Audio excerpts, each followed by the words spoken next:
শ্রীলঙ্কা নয়, ভারতেই বিকল্প ভেন্যুর প্রস্তাব দিতে পারে আইসিসি। ক্রিকেট ওয়েবসাইট ক্রিকবাজের তথ্য অনুযায়ী কেরালা ও চেন্নাই হতে পারে বাংলাদেশের ম্যাচগুলো। টুর্নামেন্ট শুরু হতে ৩ সপ্তাহেরও কম সময় বাকি। বাংলাদেশ তাদের নির্ধারিত ম্যাচগুলো খেলতে ভারত যাবে কিনা তা নিয়ে কোনো সমাধান হয়নি। ভারত ও বাংলাদেশের মধ্যে রাজনৈতিক উত্তেজনা এবং খেলোয়াড়দের নিরাপত্তার কথা উল্লেখ করে বিসিবি তাদের সব ম্যাচ শ্রীলঙ্কায় সরিয়ে নেওয়ার জন্য আইসিসির কাছে একাধিকবার আনুষ্ঠানিক আবেদন করেছে।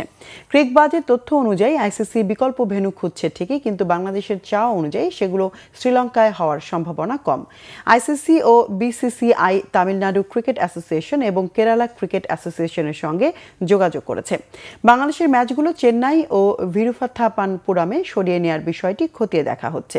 দুটি অ্যাসোসিয়েশনই ম্যাচগুলো আয়োজনের ইচ্ছা প্রকাশ করেছে, তবে আইসিসি থেকে এখনো কোনো জবাব পায়নি বিসিবি।